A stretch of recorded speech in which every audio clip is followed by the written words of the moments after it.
time for Big Game Breakdown, always sponsored and powered by Bet Online. Exceptional customer service, strong promotions, and every type of wager you're looking for out there. Visit sportsbookreview.com bonus page for the best betonline.com offers. Auburn, Clemson, Saturday night. Clemson at home, 5.5, 54 the total.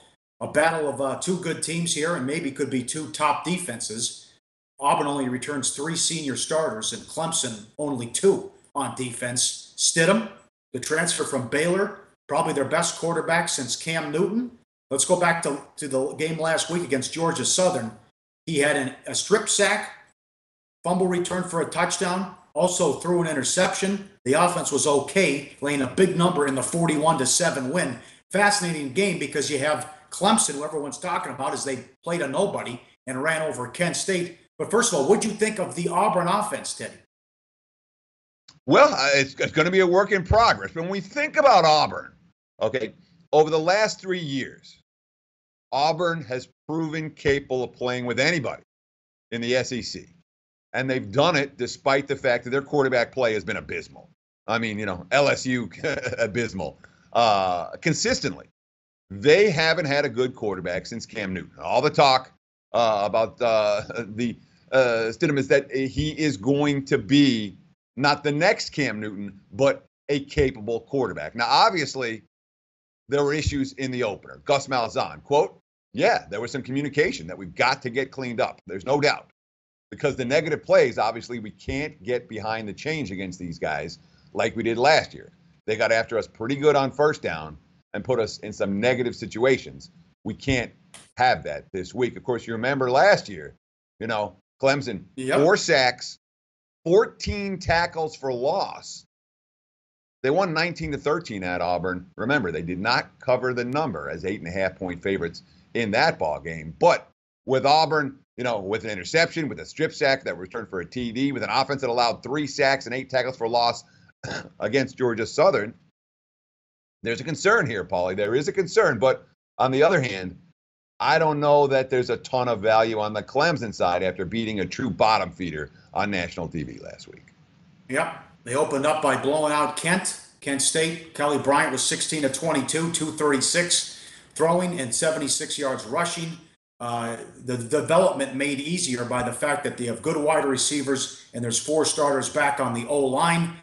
Here's Bryant on learning under Watson, quote, he never got too high or got too low. He played within the game because throughout the course of the game, it's always a long game. It's not just one play or a quarter of a half. It's 4 quarters, so he put 4 quarters together. Okay, enough of that quote. Then you have Sweeney, who said he had an excellent presence to him, and he continued doing what he's doing all fall camp.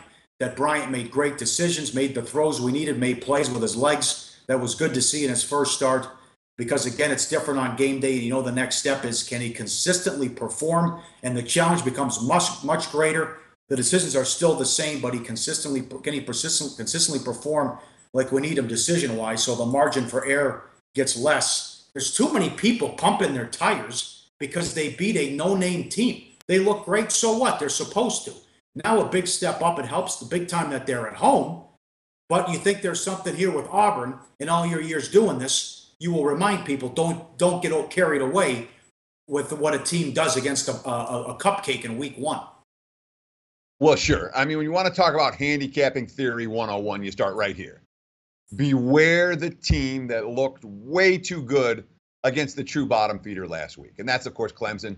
They're on national TV. They played a Kent squad that is a legitimate MAC bottom feeder, and they destroyed them.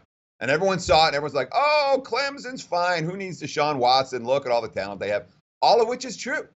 Clemson is certainly a legitimately elite team. You can make an argument for powering them right there with Alabama at the very top of all of college football.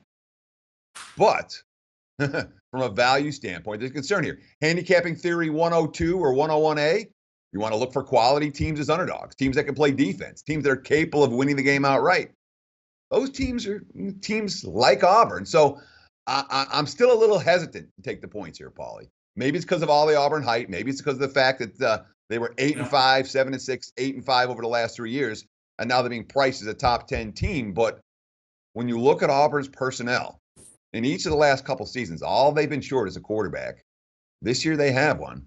Maybe the Auburn Tigers be the live dog in this one. Hey guys, for the full video, go to sbrpicks.com. Hey guys, thanks for tuning in to our channel. Now, we've put a lot of work into producing all these free videos, so please help us out and keep all our content free for you forever by simply liking, sharing, commenting, and subscribing. Now, not to mention, a visit to our industry-leading website will warm the hearts of all our SBR employees, especially myself. Now, the links are over there to the left, so do check those out. Thanks for watching.